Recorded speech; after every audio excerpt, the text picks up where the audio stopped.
Hi, my name is Rachel. Welcome back to my channel. In today's video, I'm going to go over some 2025 releases that I'm either really excited for or I just kind of have on my radar because they sound interesting, but I might wait for more buzz to come about them. And I've organized this in a way that makes sense to me. So the first couple I'm going to talk about are standalones. The next few I'm going to talk about are the first in a series, and then the last group will be series continuations. Some of these will have exact dates. Some other ones I only just have the month for, and I will give as much information about them as I can. So without further ado, let's dive on in. The first book I'm going to talk about is The Incandescent by Emily Tesh, and this is expected to come out on May 13th in 2025. I read Emily Tesh's Silverblood duology, which is Silver in the Wood, and what's the second one called? The name of the second one is escaping me at the moment, but I'll have it somewhere here for you to see. But regardless, those two books are divine, so whimsical and just like hopeful and like so gay, so foresty and like very like it's a little abstract. The plot doesn't have like a conclusive like this is exactly what's happening. It is definitely like a little speculative, and I don't know what it is about those books, but they are just magic in word form. Love them so much, which has me so excited for this one from Emily Tesh. And this one is a full-length novel. It's 368 pages. The synopsis for this one says, Dr. Walden is the director of magic at Chetwood Academy and one of the most powerful magicians in England. Her days consist of meetings, teaching A-level invocation to 4 talented chaotic 6th formers, more meetings, and securing the school's boundaries from demonic incursions. Walden is good at her job. No, Walden is great at her job, but demons are masters of manipulation. It's her responsibility to keep her school with 600 students and centuries-old legacy safe, and it's possible the entity Walden most needs to keep her school safe from is herself. Moment of silence, because it sounds so good. I can't wait. I cannot wait. It sounds so good. Like, I get the vibe from this summary that I'm already going to love it as much as I loved the Silverblood duology. I can tell that it's going to be a little less like abstract in the structure, but I think that Emily Tesh's writing is literally so gorgeous. It's so lyrical and flowery, but like easy to understand at the same time. It doesn't go like over your head, you know? This one is high on my priority list. The next book that I'm super excited for is Bury Our Bones in the Midnight Soil by V.E. Schwab. This is expected to come out on June 10th. I have a feeling this book is going to make me feel the way that Addie LaRue made me feel. There is not much information about this book yet. All it says on Goodreads is Santo Domingo de la Caldaza, 1532, London, 1837, Boston, 2019. 3 young women, their bodies planted in the same soil, their stories tangling like roots. One grows high, one grows deep, one grows old, and all of them grow teeth. I just got goosebumps. This book is going to destroy me. I can feel it. And I have a feeling that it's like a sister novel to Addie. Like, I don't think they're related in any way, shape, or form as far as plot goes, but I feel like they are sisters. Like, Addie LaRue is like V.E. Schwab's best writing in my opinion, and I feel like this one is gonna like complement it really well. Oh, I cannot wait. I can't wait. I'm just shook, sorry. The next book I'm excited for is called Girl in the Creek by Wendy N. Wagner. This one I actually saw on Blue Sky. I think I saw the author tweet about it, and the cover caught my eye. It is gorgeous. This one is expected to be published on July 15th. The synopsis says, the Clackamas National Forest has always been a sanctuary for evil, human and alien. The shadows of looming trees and long abandoned mines shelter poachers and serial killers alike. Then there's the ruined hotel on the outskirts of picturesque small town Faerie, Oregon, nestled in the foothills of Mount Hood. The one drowning in mushrooms and fungus not even the local expert can identify. Not to mention the stacks of missing persons cases, freelance writer Erin Harper arrives in Faerie to find out what happened to her brother, whose disappearance in the forest has haunted her for years. But someone else has gone missing, and when Erin finds her in the creek, the girl vanishes again, this time from the morgue. And days later, her fingerprints show up at a murder scene. Maybe it's a serial killer, or maybe it's the spores infecting the forest and those lost inside. I love things that involve mushrooms and like fungus and spores. If you were to like hunt my house right now.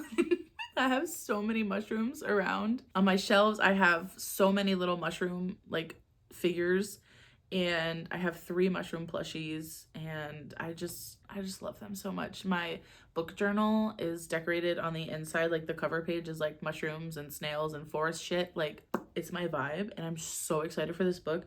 The cover, again, like I said, this is what really caught my eye, was the cover, and that got me to read the synopsis, and the synopsis sounded equally as good. I can't wait. The next book I have here is A Far Better Thing by H.D. Paris, and this is expected to come out on June 17th. The fairies stole Sidney Carton as a child and made him a mortal servant of the fairy realm. Now he has a rare opportunity for revenge against the Fae and Charles Darnay, the changeling, left in his stead. It will take magic and cunning, cold iron and realm silver to hide his intentions from humans and Fae and bring his plans to fruition. Shuttling between London and Paris during the Reign of Terror, generations of violence begetting violence, leading him to a heartbreaking choice in the shadow of the guillotine. So, my name is Reading Faerie here on YouTube, and on my socials it's Rachel Faerie. I love a good like dark fairy tale, like I'm talking like creatures from the abyss, like coming out of the woods with that are like grotesque, and their claws are like super long and they're all bony and like disfigured. Like, I love a good like dark fairy tale. And this sounds like it's going to pay homage to that, which is what intrigued me in this book, because I've never read anything from H.D. Paris before. But this sounds really good. I'm intrigued. And the fact that there is like a changeling involved is really cool, because I feel like that is definitely like a folklore, like legend, like changelings and stuff like that. And this book is described as Jonathan Strange and Mr. Norrell meets A Tale of Two Cities, set during the French Revolution. My cat is snoring, I'm so sorry. And the last book in the standalone category that I have is Black Flame by Gretchen Felker Martin. This is the author of Manhunt, which is the the book cover that looks like marbles in like a bag that is like supposed to look like a sack of of things, if you know what I'm saying. And this cover is equally as like eye-catching. Obsessed with the art here on this cover. Whoever did that, stunning. This is expected to come out on August 5th. Ellen, a deeply closeted lesbian, spends all her time in solitude restoring films at a failing archive in New York City. When a group of German academics present her with a print of an infamous exploitation film believed to have been destroyed during the Holocaust, Ellen finds herself forced to confront her own repressed sexuality. And the more she works on the restoration, the more obsessed she becomes over its depictions of occult practices and queer debauchery. She's soon convinced that the acts portrayed in the film are not fiction but reality, and they're happening to her. Ooh, this sounds good. I feel like this is gonna be very much like occult horror, maybe psychological horror as well, but I also hope it gets a little paranormal. This sounds so good. Oh my gosh. The next group I'm gonna talk about are all first book in a new series. Kimberly Lemming, the author of the Mead Mishap series, has a new romance series coming out that is called Cosmic Chaos, and the first book is I got abducted by aliens and now I'm trapped in a rom-com. First of all, I really gotta say, Kimberly Lemming, your book titles are just exquisite. Don't ever stop. Like, don't ever change. Like, you do you, because it's working for me. I love it. I think it's so funny. Your humor, I just get you. I get you, girl, okay? I get you. This one says, Dorothy Valentine is close to getting her PhD in wildlife biology when she's attacked by a lion. On the bright side, she's saved. On the not so bright side, it's because they are abducted by aliens.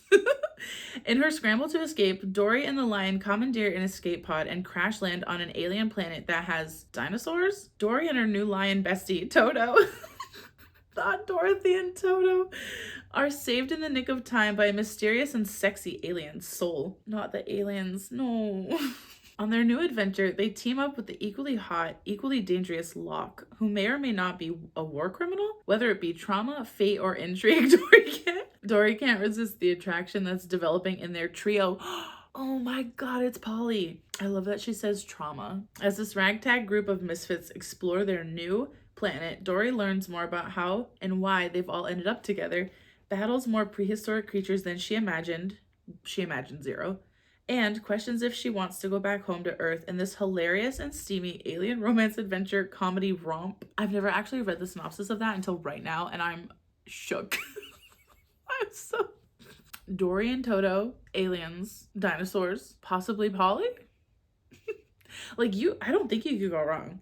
I don't think you can go wrong with this. I know I just read Ice Planet Barbarians and I hated it, but because I loved Kimberly Lemming's other series, I thought it was very much like rom-com is the perfect way to describe her books because they are literally romance and comedy. Like, they are so funny. I laughed in every single one of those books, and I'm sure this will be no different. I did not say when this was coming out, and this is expected to come out on February 18th. And the next new series is called the Eternal Path Trilogy, book 1 being The Raven Scholar by Antonia Hodgson. This is expected to come out on April 24th. Let us fly now to the Empire of Orin, where after 24 years of peace, Burson the Brusque?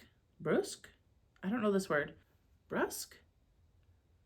Burson the Brusque must end his reign. In the dizzying heat of midsummer, 7 contenders compete to replace him. They are exceptional warriors, thinkers, strategists, the best of the best. And then one of them is murdered.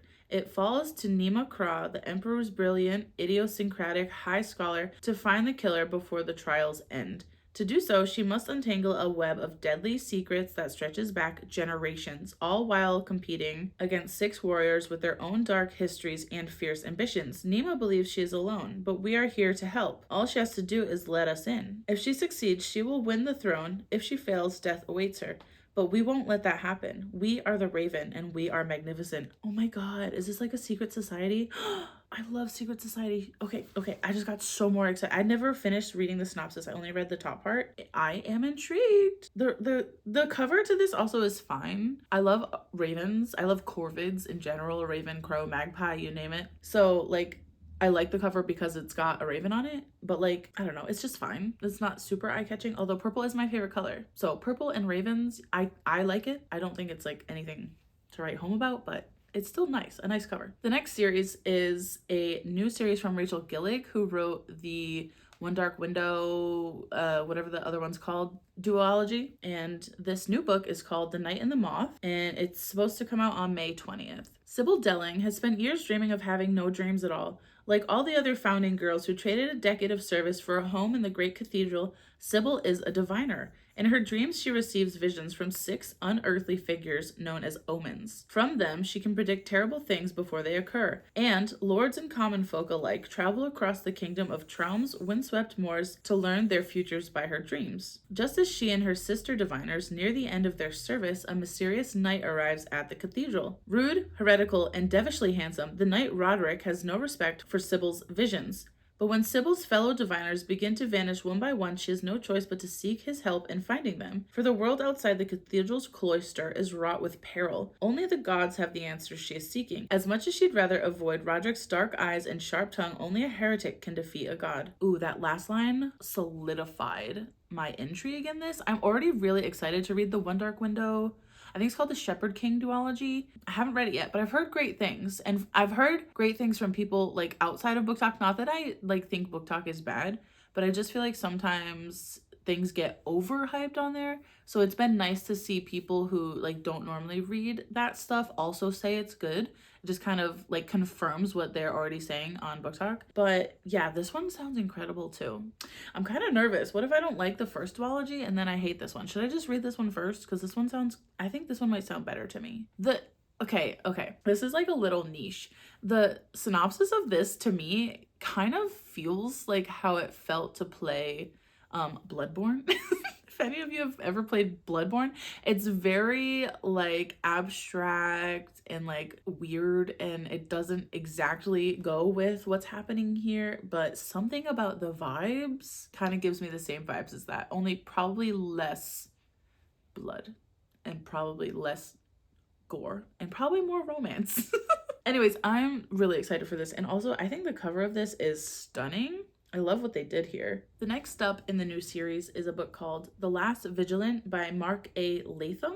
What intrigues me about this is the fucking cover is so gorgeous. It looks like classic, like very, very old, classic, epic fantasy. It kind of reminds me of the like original covers for Wheel of Time, and I am obsessed with those. I prefer those over any new edition I've ever seen of Wheel of Time, and it just looks gorgeous. This one is expected to come out on June 24th. This says, shunned by the soldiers he commands, haunted by past tragedies, Sergeant Holt Hawley is a broken man, but the child of a powerful ally has gone missing, and war between once peaceful nations is on the horizon. So, he and his squad have been sent to find the Vigilant. They are a rumored last survivor of an ancient order capable of performing acts of magic, and they've been lost to the world for decades. No one truly expects Hawley to exceed. When he is forced to abandon his men, he stumbles upon a woman who claims to be the last Vigilant. Enelda Drake is wizened and out of patience. Practice. I'm out of patience. Is wizened and out of practice, and she seems a far cry from the heroes of legend. But they will need her powers and each other to survive. For nothing in the town of Scarfell is as it seems. Corrupt soldiers and calculating politicians thwart their efforts at every turn. And there are dark whispers on the wind threatening the arrival of an ancient, powerful enemy. The last Vigilant is not the only myth returning from the dead. So cool. Oh my god, that sounds so good. I am so excited that the like mage, like the last Vigilant, who is clearly like a mage or some kind of magic person, whatever the word for it may be in this world, is a woman, because I feel like so many times it's like, yay, a man came to save us. But okay, bad bitch coming back from the dead to save everybody. Love to see it. Yeah, that sounds great. Oh my god, it's thick too. It's almost 600 pages. Another first in a series is called Six Wild Crowns by Holly Race. The series is called Queens of Elbin, and this is expected to come out on June 10th. Ooh. The synopsis says, the king has been appointed by God to marry 6 queens. Okay. Those 6 queens are all that stand between the kingdom of Elben and ruin, or so we have been told. Each queen vies for attention. Clever, ambitious Bolin is determined to be Henry's favorite, and if she must incite a war to win Henry over, so be it. Seymour acts as spy and assassin in a court teeming with dragons, backstabbing courtiers, and strange magic. But when she and Bolin become the unlikeliest of things, allies, the balance of power begins to shift. Together they will discover an ancient rotting magic at Elben's heart, a magic that their king will do anything to protect. A captivating epic fantasy filled with dragons, court politics, sapphic yearning. Sapphic yearning, say less. Also, I just noticed that there are dragons on the cover. Why was I so surprised that there were dragons in here? I'm zooming in and I just realized now these green things, I thought these green things were gargoyles. They're dragons. They're dragons. I just am blind. Okay, I'm like extremely more excited for this now because I never read that little blurb at the bottom that said sapphic yearning. And now I'm really excited for this one. Ooh, can't wait. Next year feels like it's gonna be a banger for fantasy books. I'm just saying. Every single one of these books so far sounds fantastic. The next group of books I have are all series continuations, series that I am also personally reading or have at least started, and I'm excited for all of these, and I know there's at least one that is going to be very popular when it comes out. The first book I'm going to talk about is book 10 in the Wayward Children series, and this is Adrift in Currents, Clean and Clear by Shauna Maguire. This book follows Nadia and it takes us through her journey through Belrecca. So this is basically just Nadia's origin story. I'm not going to read the entire synopsis here because I feel like if you're on book 10 of the Wayward Children series, like you should be familiar with the setup where it's like a real world book, a door origin book, a real world, a door origin. This is again a door origin for Nadia, and I don't really want to give too much away because she is featured in a couple of the other books like as a side character, but I think this book is going to cement her as part of the main group. So yeah, looking forward to this one. I have an arc of it. It comes out January 7th, so this one comes out really early next year, and I am probably going to start reading it in like a week or two so I can get to it before it comes out. The next book I'm going to talk about is Onyx Storm, which is the Empyrean book 3. I hated Iron Flame. I thought it was too long. I thought nothing happened for most of it. I thought there was unnecessary girl on girl hate, and the ending was fucking trash. Sorry, not sorry. I'm going to read this one, but if this one doesn't like redeem the series, I'm really hoping book 2 just suffered from sophomore book syndrome. If this one doesn't redeem the series, I'm calling it quits, y'all. Okay? I'm calling it quits. I want to love this one so bad because I loved book 1. Is it perfect? No, but I loved it. Book 1 was really fun. It was just fun. It was fun for me, okay? If it wasn't fun for you, that's fine. I don't hold it against you. If book 3 doesn't bring the series back around for me. I'm gonna be sad to let go, but I'm gonna have to do it. The next book I'm gonna talk about is book 3 in the Emily Wilde series. I love this series so much. It's just like whimsical, cozy, like a fairy adventure. Like, it's just so good.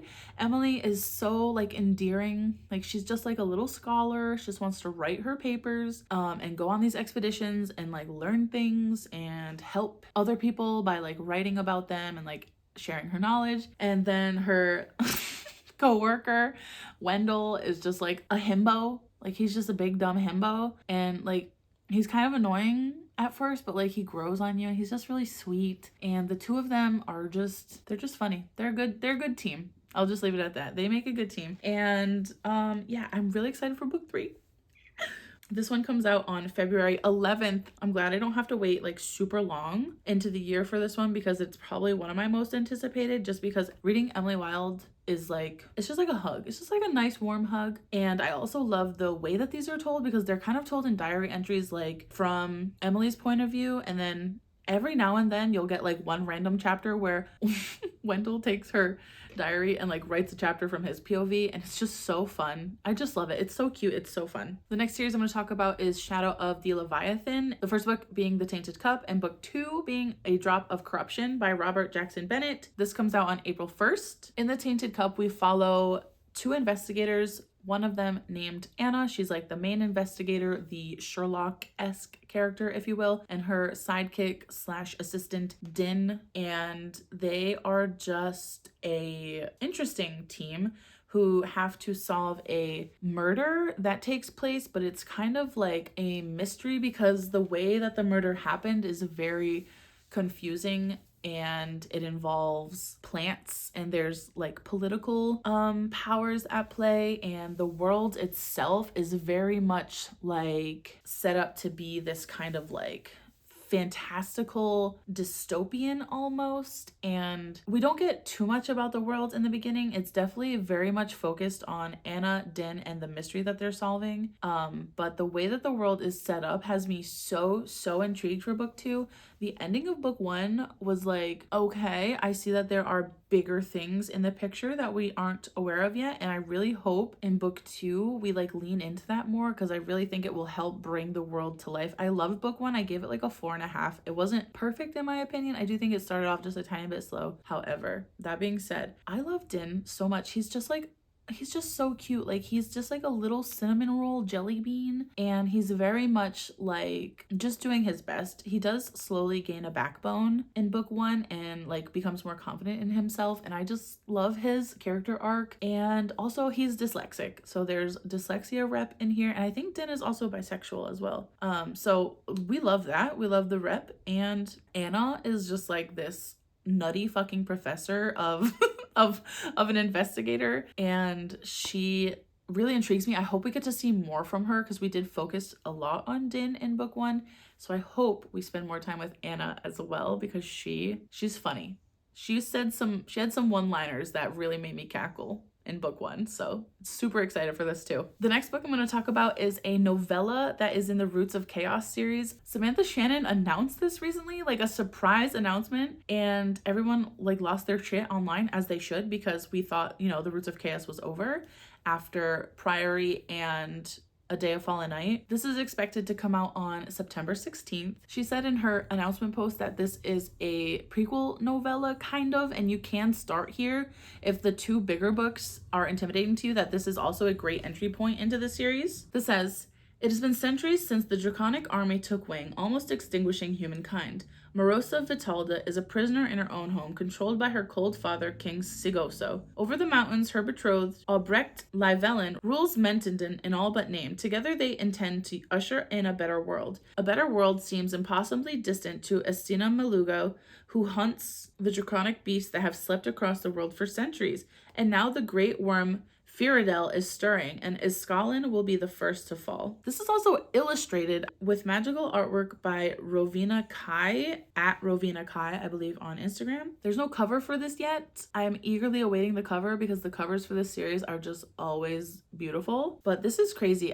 It's listed as Roots of Chaos 0.5, and A Day of Fallen Night is listed as book 0. So According to Goodreads, the reading order would be A Day of Fallen Night, Among the Burning Flowers novella, and then Priory of the Orange Tree. Interesting. Very interesting how Samantha Shannon said that would be a good entry point. I wonder if it is like a similar timeline as A Day of Fallen Night, but because it's shorter, like I wonder if it just kind of sets up some of that. I actually haven't read A Day of Fallen Night yet. I know. Sorry. My darling friend Missy got it for me for my birthday, not this year, but the year previously, and that was so sweet of her. Love you, Missy. I need to read it. I'm so sorry. It's just who I am, okay? It's just who I am. Fuck. How many times can I drop my Apple Pencil? Challenge. And the last book I'm going to talk about is a self-pub title, and it is book 2 in the Thrice Kingdoms trilogy. Book 1 being The Solstice Court by Jade Juniper. Book 2 has an expected date of September 2025. I think that's very loose right now as far as I know. And there is no cover, no synopsis yet. However, I know Jade is hard at work right now writing book 2, and I really hope it will be ready to read in September. That would be fun to read it again at the autumn equinox, like book 1.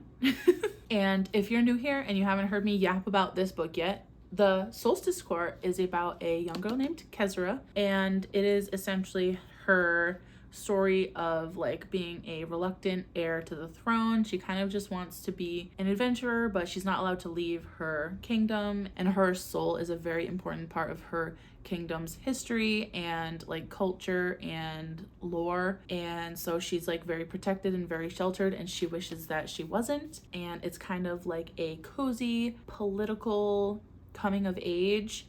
There are some other side characters in here. There's like a group, you know, it's a very found family, and it's very much setting up this larger scope. There is like a war between 2 of these 3 kingdoms.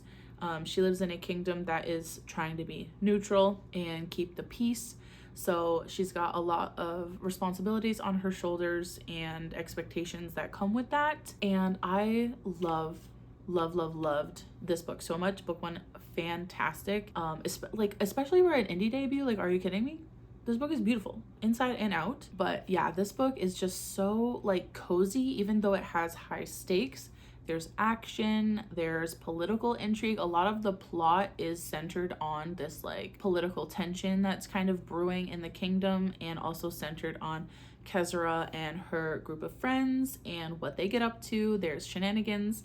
The world is queer normative. Like, it just feels so wholesome, even though, like, again, I said there are stakes here. And the world itself is also just so whimsical. They live in the Solstice Court, and it is a just beautiful, like, magical place. And they ride elk. Like, how cute is that? They ride on elk. That's so adorable. Yeah, so it's very like whimsy but political, and it's just magical, and I feel like you can feel every ounce of love that went into this book. I'm so excited for book 2, because when I tell you the way this book ended, I was gagged. My jaw was on the floor. I had to pick it up and like hinge it back into place, and I need answers. I need to know what happens. So, Jade, no rush. Make this happen in 2025. I'll be holding you to it. Well, I don't know about you, but my throat is dry from all the talking I just did. Too much yapping, if you ask me. I feel like I am equally excited for almost every single book on this list. Like, that's crazy. I really am so excited. Like, 2025 is gonna be a banger year for fantasy books. I can't wait. I haven't been this excited for like a year of releases in like maybe a couple of years. Obviously 2024 was exciting because we got Wind and Truth, and what else did we get this year? And The Fury of the Gods came out this year. So like this year was also really great for fantasy releases. But I don't know, I feel like 2025 just feels like there's so many new series that I'm excited for, which hasn't happened in a while. Normally it's just like series I'm already reading. But yeah, there's a lot of standalones I'm excited for, a lot of new series, and I just can't wait to read them. Let me know what some of your most anticipated books are for next year down in the comments. And if you've made it this far in the video, leave the calendar emoji, and I'll see you guys in the next one. Bye!